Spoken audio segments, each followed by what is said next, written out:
boats hit record-breaking speeds. Boats are incorporating aviation technology. The biggest wing in the world was built for a boat, not a plane. BMW Oracle's wing shocked the world with its power when it claimed the America's Cup back in February. But it's not the first boat to be designed specifically for speed. 38 years ago, the fastest speed a sailboat had recorded was 26.3 knots. And over the years, many have tried different methods to up the target. Now the record stands at nearly twice that. There are always people out there looking to push the boundaries, those who invest almost every waking hour in search of speed. And one of those individuals is Australian Paul Larson. He achieved more than 50 knots on his boat Sail Rocket in Namibia in 2009. Where did this all come from, this quest to be the fastest? I just know that there's an enduring passion just to see what we can get out of wind and water. This is something that's going to be, I want to do to the absolute nth degree. I want this to be the project that I look back at when I'm old and rocking in a chair on the porch, that this is the thing that makes me giggle. This passion is absolutely my life now. It's all consuming and I love every minute of it. Larson has taken his quest to the extreme. At speeds of over 50 miles per hour, he has flipped and put his life on the line. He has spent months on a beach in Namibia where a combination of strong winds and flat seas create a potentially perfect record-breaking racetrack. One day, will it all be worth it? Just explain the parameters of actually getting the record. We have to go as fast as we possibly can over a 500-metre course. So you take the average of that run. You've got a flying start. The boat only has to go in one direction, so you only have to build a very specific boat that doesn't have to tack around or drive or cruise, or you don't have to sleep in it overnight. It's a very pure sport. What will make the fastest boat? It's all a question of efficiency in the end. You have your lift, your drive force, your wings, and you have your drag, all the aerodynamic drag and the foils and everything in the water. And you try and stack the equation as much one way with as little drag as possible. The best way to do that is to start getting out of the water. The water is the slow stuff. But considering we're actually aspiring to get into the air, we have to focus more on turning the boat into more of an aeroplane. How do you avoid the thing just completely taking off?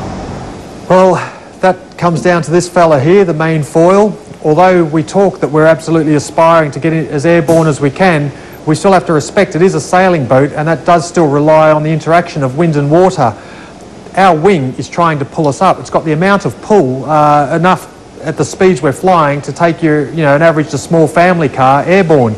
So we need this to develop the opposite amount of force to hold it down to the water. If this foil loses grip with the water, it's just like the sail, the wing, whatever you like to put up in the air, effectively just becomes a paper bag blowing in the wind. Paul's foils are vital for him to keep his boat on the water, but the current world speed record holders have a totally different use for foils. They use theirs to get out of the water. Last year, foils made the French hydropter fly into the record books when she achieved 51.36 knots. That is 95 kilometres per hour, the fastest sailboat in the world. Well, this is the record that Paul Larson is attacking, and the new machine that he is building, like hydropter, will have foils to make it fly. And here in Dubai, about 3,000 miles from Paul Larson's boat shed, I'm at the World Championships of a class at the forefront of foil development. This is a moth. It weighs less than 30 kilos, which is about half of me. These boats haven't always looked like this. The class is 75 years old, and the rules for design and build allow development. Moths used to look far more conventional. The class I raced at 3 Olympic Games, the Europe, is classed as a moth. But over the last 10 years, moths have taken off. And whilst anyone can try to design the fastest version, one man seems to have a monopoly. Andrew, all but 3 of the boats here at the World Championships have been designed by you. What's your secret? What's the magic? Sometimes I ask myself that same question, but I think it's really about passion and hard work and just a lot of time on the water, on the computer, thinking about it, visualising it. Just can't stop thinking about it really, I guess. I competed in 3 Olympic Games in a boat that was once a moth, the Europe. It looks very different to what we have on the beach today. Yeah, they are massively different. There's been a lot of leaps in the moth. It's been a lot of evolution, and it's I think there's going to be evolutions in foils for sure. There's going to be evolutions in trying to work out how we can control it better in big waves. But it just keeps it alive, keeps people like me just wanting to try something different and go for it and think, yes, I can win a championship if I just had that little bit more. And so it's an addiction, I think. For the sailors who race them on the water, moths are an addiction too. Adam, you've sailed all kinds of dinghies, but what is it about the moth that's got you hooked? Oh, it's just so fast and efficient, and the whole flying thing is just so much fun. It's just so different to anything else. Just the whole effortlessly sort of floating above the water in silence. I think the silence is the thing that really amazes people the first time out. We went gliding, and I think the thing that really surprised me was that, you know, when we had speed, it was easy and manoeuvrable, and as soon as we started to drop speed, then it all got very tricky. And sailing the moth, it seemed very similar. Exactly. It's all about, once you take off, it's about building the speed very quickly, so that once you've got speed, you sort of give yourself a lot more options. It makes life a lot easier. If you start trying to sail it too slow, it becomes very, very hard. I think the speed the first time out always shocks people a little bit, and that's often why you get the giggles from people on their first go, because suddenly you're going so much quicker than you would expect for the wind speed. That sensation when the boat lifts up, what's that like?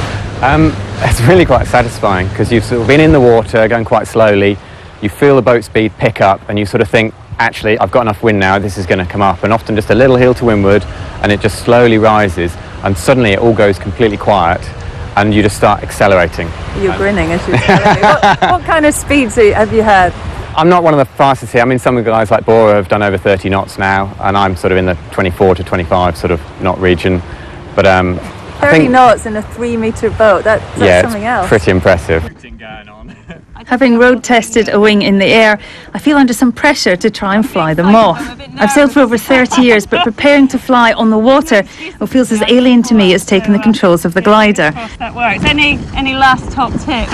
Just be ready for it to accelerate very quickly. All right, wish me luck. It's been a long time since I've sailed a little boat.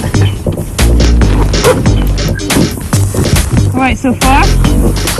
The moth is so narrow that it immediately feels unstable, really unstable. Then a gust and I accelerate.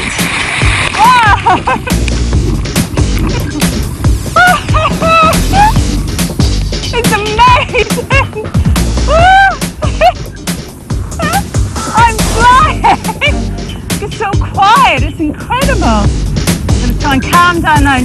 On the moth, there is little tolerance. You're sailing on tiny, narrow foils and at high speed. One small mistake, it can all go wrong. So much faster.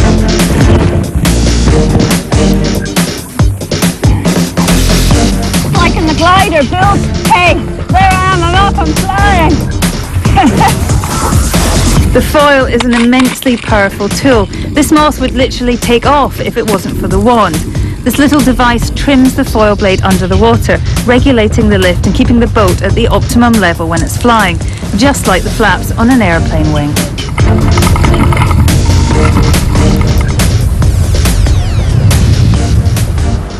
Well, I've sailed for a very long time on a lot of different boats, but never anything like this. I absolutely loved it, and I can see it could become quite addictive. Next, from these tiny flying machines to boats built to break speed records for a lap of the planet.